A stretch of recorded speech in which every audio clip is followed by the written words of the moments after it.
saya berharap ada komunikasi secara intens antara pemerintah pusat dan pemerintah daerah.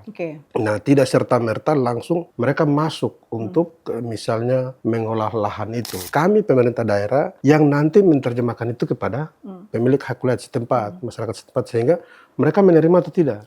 Kalau misalnya mereka menerima ya silakan, tapi kalau tidak ya kita sekarang kesulitan untuk akses infrastruktur jalan karena hasil yang ada ini bagaimana kita mau keluar. Bisa 24 jam baru sampai di situ.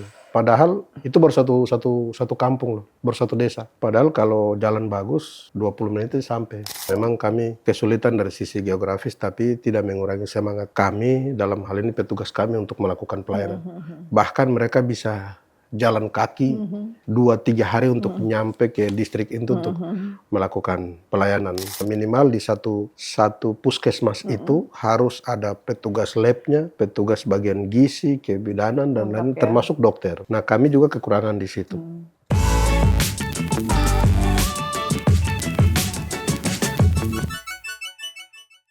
Sahabat Kompas.com, bersama saya Lina Suyut, kita sudah hadir kembali di Nusaraya.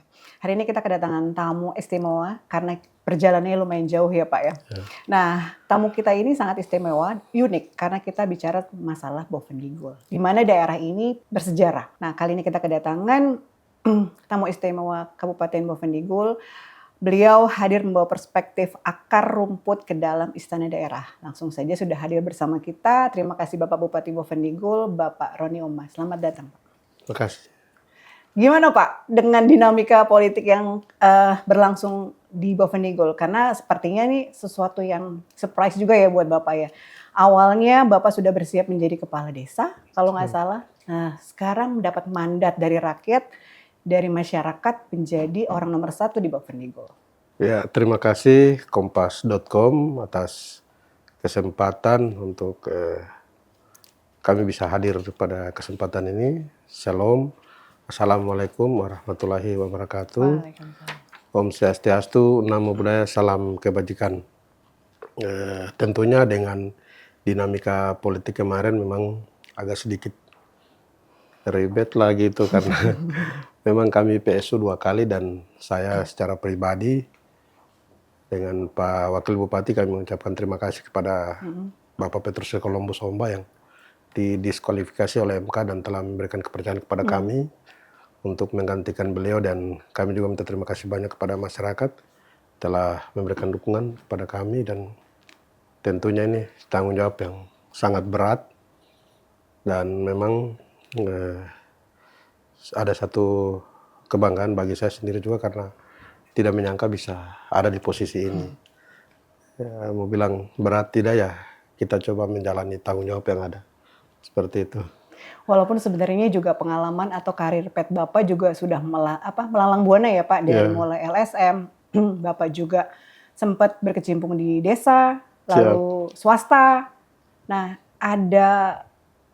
ada pesan ataupun ada persiapan khusus nggak nih Pak? Apa yang perlu dibawa ketika nanti menjadi bekal utama Bapak memimpin Kabupaten Bovendigul ini?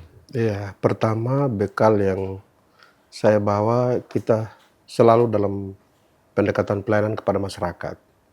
Pendampingan, kedekatan kita kepada masyarakat itu yang menjadi pengalaman bagi saya di setiap momen kesempatan, pengalaman yang ada sampai dengan saat ini, dan pengalaman itu yang terus saya jalani dalam pendekatan dan pelayanan maupun sosialisasi kepada masyarakat dalam kepemimpinan kami ini. Jadi sebenarnya Bapak juga udah banyak bersiap ya dengan pengalaman-pengalaman karir dan hidup Bapak sebelumnya ya? Ya, sebenarnya kalau mau bilang siap tidak ya, karena kita sudah diberikan mandat, amanah, ya harus siap. Harus mampu siap menyesuaikan dengan kondisi keadaan yang ada. Nah, tapi Pak, melihat dinamika perpolitikan ini, karena kan kita tahu Bapak ini dapat mandat, terus kemudian apakah menjadi satu beban khusus Pak untuk Bapak? Karena kan pertama Bapak termasuk yang kepala daerah muda, kepemimpinannya juga pasti akan menghandle kepala dinas atau OPD yang relatif usia di atas Bapak. Ada tips atau mungkin rasa-rasa yang harus dipersiapkan untuk mengawal kabupaten ini Pak? Iya, memang mau bilang beban juga tidak juga beban karena Saya pengalaman kemarin kalau di kampung kapasitas jangkauan luasan wilayahnya sedikit dengan jumlah masyarakat. Nah sekarang ini jumlah masyarakatnya sekitar 50 ribuan dengan luas wilayah yang cukup luas dan tingkat kesulitan untuk kita mengakses ke kecamatan maupun desa. Kemudian di setiap OPD lingkup pemerintahan yang ada ini kan mereka mungkin punya pengalaman lebih, lalu juga dengan usia yang juga jauh lebih daripada saya tentunya. Memang beban, cuman tidak mengurangi niat dan semangat kami untuk melaksanakan dan memimpin pemerintahan ini. Ada trik saya tersendiri yang saya coba gunakan untuk bagaimana bisa mampu mengaplikasikan itu dan bagaimana saya berkomunikasi sehingga mereka bisa mendengar ke saya sebagai pimpinan daerah untuk melaksanakan program pemerintah maupun pendekatan pelayanan kepada masyarakat.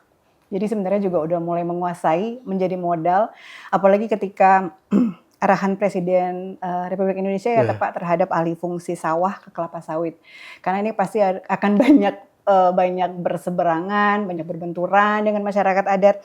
Nah, kira-kira apa strategi Bapak nih Pak untuk mengalokasikan agar semua berjalan dengan smooth? Ya, tentunya kami sebagai pemerintah daerah dan sebagai kepala daerah, kami pasti wajib untuk melaksanakan arahan dari Bapak Presiden sendiri. Tetapi juga kami harus lihat di konteks wilayah daerah kita masing-masing. Nah, pada umumnya di Papua ini menjadi tantangan dan kami lebih khusus di Bovendigul sendiri. Bagi saya program pemerintah baik ketika kita mengambil nilai positifnya. Tetapi kadang-kadang bertentangan karena memang banyak masyarakat kami mereka menolak. Nah, bagaimana kami bisa mengaplikasikan program pemerintah pusat untuk bisa realisasi? Saya berharap ada komunikasi secara intens antara pemerintah pusat dan pemerintah daerah. Nah, tidak serta-merta langsung mereka masuk untuk misalnya mengolah lahan itu, gitu. Harusnya mereka ada komunikasi. Jadi misalnya izin, mohon maaf katakanlah mereka harus pamit. Pak Bupati ya, misalnya, gitu ya, Pak. Misalnya izin, Pak Bupati ini ada katakanlah perusahaan ini mau masuk di wilayah ini. Gimana caranya? Nah, kami pemerintah daerah yang nanti menerjemahkan itu kepada pemilik hak wilayah setempat, masyarakat setempat, sehingga mereka menerima atau tidak. Kalau misalnya mereka menerima ya silakan, tapi kalau tidak ya seperti itu. Ini kan kadang-kadang yang kita lihat sekarang ini langsung masuk aja begitu. Kami pemerintah daerah sendiri ini, kami juga bingung apakah kami harus ada di posisi mana. Sementara kami tidak tahu menau, karena semua dihandle oleh pusat. Nah, ini harus mereka konsultasi dengan kami gitu. Sehingga kami yang nanti mengumpulkan masyarakat, pemilik hak wilayah itu kami bertanya. Kalau mereka izinkan oke, kalau tidak ya tidak gitu. Berarti tapi sejauh ini sudah ada komunikasi dengan masyarakat adat, Pak? Dari Bapak sendiri untuk antisipasi jaga-jaga ketika dari pusat memang langsung direct tanpa perantara Bapak? Kalau sekarang ini belum. Saya belum komunikasi dengan masyarakat karena belum ada informasi ke kami. Memang kemarin sempat pengalaman kemarin ada sih mereka datang koordinasi, tapi saya sempat sampaikan. Nah, masyarakat adat kita mereka setuju tidak? Kalau setuju silakan. Nah, biasanya Pak, karena Bapak sudah mengenal masyarakat adat setempat, apa sih Pak yang mereka butuhkan selain komunikasi di awal? Biasanya masyarakat adat sendiri tuh membutuhkan apa untuk bisa menerima pusat Pak, dengan adanya mungkin lahan yang mungkin akan diolah nanti? Kalau saya lihat pengalaman yang ada, ini kan sebenarnya ada beberapa investor yang sudah berinvestasi di sana, tapi mangkrak. Nah, ini yang sekarang diambil alih oleh pemerintah pusat, dibekukan izinnya, lalu sekarang mungkin mau dialih fungsi untuk Agrinas masuk gitu. Nah, kalau saya lihat masyarakat di sana mereka mau informasi dulu gitu, penyampaian dulu. Sosialisasi ya Pak ya? Karena memang kalau saya lihat yang sebelum-sebelumnya, ada beberapa kelompok masyarakat itu mereka setuju. Karena investor ataupun pengusaha yang kemarin itu mereka ada pendekatan secara kekeluargaan, lalu istilahnya ada tali asi gitu. Ya, itu masyarakat rasakan dampaknya. Gitu. Berdampak ya. Nah, tapi sekarang sudah tidak jalan. Jadi memang tidak semua. Tidak semua. Ada kelompok-kelompok masyarakat yang memang mereka setuju, ada yang tidak. Ya, seperti itu. Tapi kira-kira Pak, antisipasi Bapak, langkah konkret apa yang sudah Bapak lakukan untuk memastikan bahwa pembangunan itu tidak mengorbankan hal-hal ataupun tidak memberikan hal negatif kepada masyarakat adat? Kalau kita lihat dulu tujuan daripada investasi itu ataupun PSN itu seperti apa dulu. Kita tidak serta-merta langsung menerima. Itu kita lihat tujuannya seperti apa, lalu dampak positif kepada masyarakat dan negatif itu kita harus pertimbangkan dulu. Ya.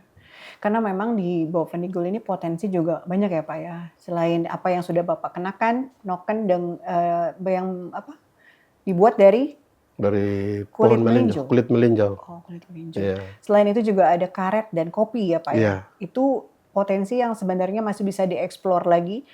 Tapi kalau boleh tahu nih Pak, apa kebutuhan untuk meningkatkan produksi karet dan kopi? Apakah karena mungkin dari hulu ke hilirnya memang belum siap, dibutuhkan teknologi atau infrastruktur hingga akhirnya mungkin bisa terdeliver langsung ke hub-hub kota second city Pak? Saya lihat secara umum memang masyarakat kami ini kan awalnya dari meramu, ya mohon maaf ini, dari meramu dan berburu, lalu dia sekarang mulai ikut perkembangan yang ada untuk bertani, berkebun gitu. Nah sekarang kan mereka sudah mulai kembangkan itu, ikut itu.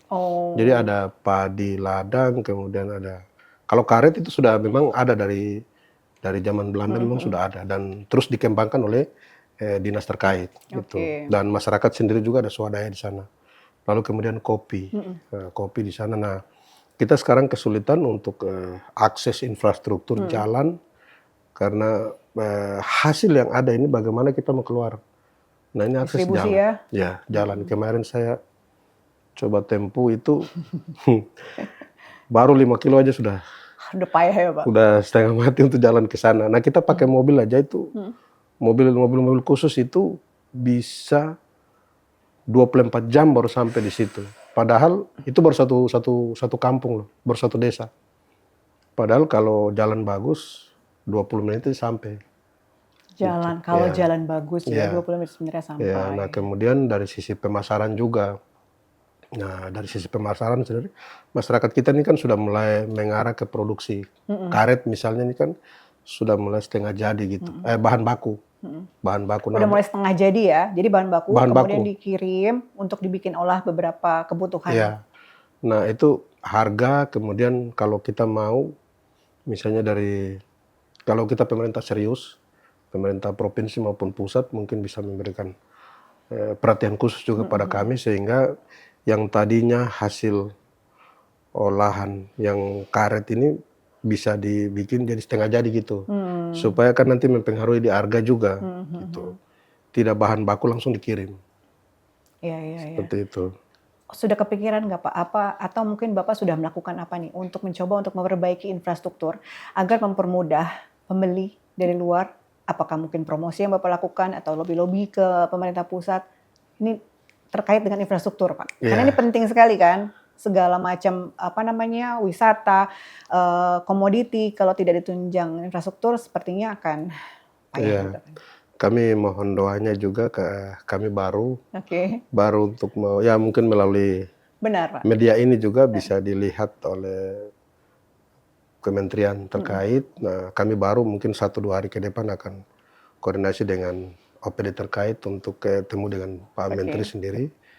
Menteri PUPR, mudah-mudahan diberikan jalan 1-2 hari kami ketemu. Tapi memang kami juga kesulitan karena untuk menyiapkan data ini kita butuh sesuatu untuk memperlancar itu gitu. Saya bisa aja perintah Pak Kadi siapkan ini gitu, bisa cuman penunjangnya gitu. Nah sementara belum sih, mungkin besok lusa kami akan ketemu dengan Pak Menteri, kami komunikasikan. Nah 1-2 bulan ke depan kami akan menyiapkan dokumen untuk kami dorong. Ya, tapi memang tetap segala upaya, daya upaya tetap dilakukan ya Pak, teman-teman OPD tentunya di bawah pemimpinan Bapak agar itu tadi tuh, Bovendigul bukan hanya nama, tapi dengan banyak potensinya juga bisa tereksploitasi. Ini kita belum membahas tentang kesehatan karena Bovendigul sebagai daerah terluar. Kita bahas terluar karena itu tadi pasti akan berhubungan dengan kesehatan, pendidikan Pak. concern apa Pak? Karena menjadi tools atau misi Bapak kan untuk program kesehatan dan pendidikan di sana. Ya.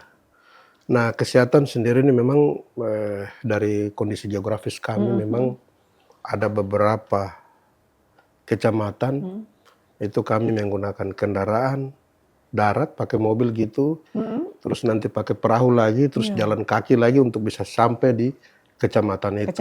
Ya, memang kami kesulitan dari sisi geografis, tapi tidak mengurangi semangat kami dalam hal ini petugas kami untuk melakukan pelayanan. Bahkan mereka bisa jalan kaki 2-3 hari untuk nyampe ke distrik itu untuk melakukan pelayanan. Sampai sejauh ini yang saya lihat kami kekurangan di fasilitas dan petugas. Fasilitas dan petugas. Ya, kalau untuk mungkin kebutuhan obat belum terlalu ini. Ada tapi udah mulai sedikit-sedikit bisa dilengkapi. Gitu. Tapi ya, Pak, yang kurang itu fasilitas. Untuk satu puskesmas itu dia bisa sesuai dengan standar kesehatan itu yang ada beberapa yang belum. Yang belum siap ya. Lalu juga petugas kami. Nah, minimal di satu puskesmas itu harus ada petugas labnya, petugas bagian gizi, kebidanan dan lain termasuk dokter. Nah, kami juga kekurangan di situ. Ya. Nanti di jadwal 1-2 hari ke depan akan ketemu dengan Pak Menteri Kesehatan. Jadi memang lobby-lobby terus berjalan ya Pak untuk masyarakat ya. Wisata Pak, kita sekarang bahas wisata. Karena wisata pun menjadi salah satu situs sejarah nih. Karena kan Bovendigul kita kenal sebagai tempat pengasingan Bung Hatta kalau nggak salah Pak. Adakah program ataupun rencana Bapak untuk meningkatkan pariwisata? Karena menjadi one package kan ketika infrastruktur berjalan, berdampingan dengan pariwisata, kesehatan dan pendidikan pun menjadi tujuan dari salah satu visi Bapak. Kita bahas wisata, Pak. Ya, untuk wisata sendiri memang kami punya beberapa tempat-tempat wisata yang lebih terkenal yang saya yakin seluruh Indonesia sudah tahu. Apa itu, Pak? Tapi dilupakan. Apa itu? Berdirinya negara ini kan berawal dari Bovendigul. Tempat pengasingan Bung Hatta di sana, lahirlah ide untuk kemerdekaan Republik Indonesia ada di sana. Itu dia, Pak. Tapi dilupakan sampai dengan hari ini. Nah, saya berharap dengan pemerintahan kami Pak Prabowo yang ada ini, beliau bisa melirik ke sana ya, untuk kita coba kembangkan itu. Kan di sana kita ada 2 untuk khusus Pak tokoh-tokoh pahlawan kemerdekaan kita. Itu selain diasingkan di sini, tapi juga dibuang lagi ke tempat lain gitu. Dengan tujuan supaya ya mohon maaf ini dihilang begitu sendirinya. Gitu. Tapi ya puji Tuhan, alhamdulillah bukan kehendak Tuhan, akhirnya kita bisa menikmati kemerdekaan sampai dengan hari ini. Oleh sebab itu kita berharap ada perhatian khusus juga untuk bisa kita lihat ke sana karena belum kita tersentuh ke sana karena memang efisiensi anggaran ini. Jadi saya berharap yang semua daerah juga berhadapan dengan efisiensi. Tapi mungkin menjadi tantangan khusus Pak. Ketika efisiensi ada di mana-mana, tapi semangat itu tetap ada. Nah, mungkin itu yang menjadi poin khusus regulator agar tetap oke nih Bapak tetap semangat nih. Selain itu kan kita punya air terjun juga, ada beberapa yang bisa kita kembangkan di sana. Ya kita kembali ke situ. Udah ujung-ujungnya duit ya Pak ya. Tapi sebenarnya ini juga udah menjadi program Bapak agar ketika lobby-lobby ke Jakarta menarik investor atau mengajak mungkin nasional agar melihat Bovendigul bukan hanya daerah terluar saja kan Pak. Sudah melakukan itu kan dengan teman-teman OPD Bapak ya? Iya, jujur kami baru kurang lebih 3 bulan menjabat sehingga yang kami lihat ini kami benahi dulu tenaga kami. OPD kami ini kan kami harus benahi dulu. Karena ya kemarin-kemarin ini belum ditempatkan sesuai dengan basic pangkat golongan dan lain-lain. Oh, belum menyesuaikan juga. Jadi setelah menjadi kemarin ya. Tanggung jawab berat kami untuk kami harus menyesuaikan dengan aturan. Kami harus benahi semua dulu ini. Pegawai-pegawai kami ini harus kita tempatkan sesuai dengan pangkat golongan, basicnya juga mungkin sehingga apa yang kami mau di dalam visi misi kami saya dan Pak Wakil Bupati itu bisa diterjemahkan oleh dinas badan kantor tersebut. Benar. Contoh misalnya di kebudayaan dan pariwisata. Kalau sekarang orang itu dia tidak paham di situ, ya percuma juga kita. Kami siap untuk melakukan lobby ke kementerian. Asalkan kita juga harus siap. Tenaga kami siap, kami juga harus siap dokumen, baru kami komunikasi ke sini. Ya, karena kalau kita lihat juga PSU baru beberapa bulan kemarin, 3 bulan praktis Bapak menjabat ya Pak ya, dengan tim yang sudah ada. Mungkin bukan beban berat, tapi sebenarnya kita memerlukan ketegasan juga dari Bapak buat teman-teman OPD yang mungkin relatif sudah berjalan lebih awal. Ya, saya sih berharap Bapak tuh lebih fokus nih Pak. Karena itu tadi, wisata pastinya kan akan banyak Pak. Wisata banyak, terus kemudian potensi komoditi juga besar kemungkinannya. Kebayang nggak sih Pak, setelah 5 tahun atau 10 tahun ke depan ini, Bapak akan membawa Bovendigul seperti apa Pak? Ya, yang minimal kita pasti akan lakukan sedikit perubahan dari yang kemarin. Karena dengan adanya regulasi aturan, kemudian dengan visi misi kami dan anggaran. Semua itu kalau diimbangi, kami percaya minimal sedikit perubahan pasti ada. Ya. Tinggal semangatnya aja ya Pak. Ya. Tapi sedikit menarik terkait dengan noken Pak. Ini kan yang kemarin Bapak bawa-bawa, setiap edisi, setiap kesempatan Bapak selalu menggunakan pakaian santai, terus kemudian tas noken dan topi noken. Ini menjadi satu gaya Bapak atau memang Bapak mau menjadikan Bovendigul itu pusat dari kerajinan ini untuk meningkatkan UMKM atau seperti apa Pak? Iya. Pertama terkait dengan penampilan ya kita harus, bagi saya secara pribadi, setiap orang punya gaya kepemimpinan dan penampilan berbeda. Saya sendiri sudah memang ya mohon maaf orang Jawa bilang dari sononya gitu. Oh gitu. Jadi saya harus bisa mampu menyesuaikan dengan kondisi lingkungan yang ada. Gitu. Contoh saya datang ke sini kan nggak mungkin saya pakai celana pendek kan gitu. Nah itu, jadi sehingga masyarakat kita itu dia nyaman dengan pemimpin, nyaman dia berkomunikasi. Kadang-kadang karena penampilannya kita, terus dengan protokol yang ada, dia susah mengungkapkan. Iya, jadi nggak keluar tuh unek-uneknya ya Pak ya? Selain itu kita tidak dapat ini apa maunya masyarakat gitu. Nah seperti itu, kalau noken ini memang sudah jadi budaya kami dan sudah ditetapkan juga sebagai apa ya, warisan budaya. Oh gitu ya Pak? Ya, dan ini kami di beberapa wilayah sudah diwajibkan. Menggunakan noken? Menggunakan noken. Nah noken ini juga merupakan identitas kami sebagai orang Papua. Dan di setiap wilayah Papua berbeda-beda motifnya. Motifnya beda-beda? Iya. Kalau ini kulit melinjau, apa ada maknanya atau memang karena kulit melinjau di sana banyak Pak atau gimana? Memang ada beberapa yang kulit kayu itu bisa digunakan, tapi yang paling lembut, nyaman itu dari kulit melinjau. Oh lebih elastis berarti ya? Ya. Nah ini juga ini bisa digunakan, ada beberapa manfaatnya. Jadi selain isi hasil bumi, terus orang tua kami bisa isi anak bayi juga dalam situ. Gitu. Oh buat gendong bayi? Iya buat gendong bayi. Saya sempat juga waktu masih bayi sempat tidur juga di sini. Jadi dengan ukuran yang besar berarti kan ya dengan nokennya. ukuran yang besar. Karena lebih kuat ya dibanding tas yang lain. Dia elastis, jadi bisa masukkan segala suatu barang di dalam sini. Itu. Iya. Selain topi, tas, pakaian atau peralatan UMKM lain yang terbuat dari ini juga sudah Bapak lumayan giatkan. Iya. Ada beberapa kelompok-kelompok sanggar kita, sanggar seni kita, sanggar tari itu. Ada kelompok-kelompok ibu-ibu komunitas yang mereka sudah menyiapkan itu. Jadi selain di tempat, bisa juga mereka buatkan tempat tisu, tempat di botol aqua. Tinggal ditambahin tulisan Bovendigul ya Pak. Jadi kalau ke teman-teman kompas.com ke sana pun ada cenderamata gitu ya. Ada juga buatkan dompet ada gitu. Sama isi-isinya Pak ya? Ya. Nah ini kan juga yang perlu kita kembangkan juga sebenarnya. Karena mulai dari UMKM kan ekonomi berputar Pak dari situ roda itu.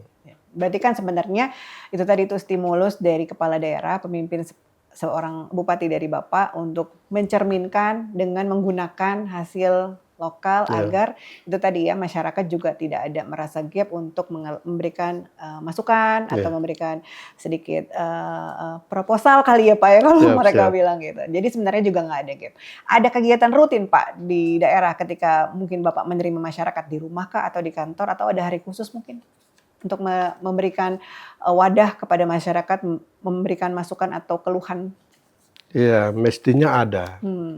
Secara protokol mestinya ada. Cuman dengan situasi kami saat ini, bagaimana saya bisa mengatur itu? Saya dahulukan OPD dulu, nanti di waktu senggang misalnya jam 4 atau jam kedua, udah masyarakat masuk. Masyarakat masuk. Ya, kadang-kadang ke rumah ya sudah. Tapi lebih simpelnya, biasa saya turun lapangan gitu. Turun ke sana sudah ketemu masyarakat. Itu masyarakat mendengarkan langsung. Iya. Menarik. Oke, mungkin pertanyaan terakhir Pak, penutup ya Pak, menjadi daerah perbatasan ini menjadi PR khusus nih buat Bapak ya, agar tidak terlupakan oleh regulator atau pemerintah pusat, agar tetap menjadi bagian dari NKRI. Apa sih Pak cara atau strategi Bapak agar tetap berada dan regulator atau pemerintah pusat tetap melihat Bovendigul ini menjadi sesuatu agar terus diperhatikan? Iya.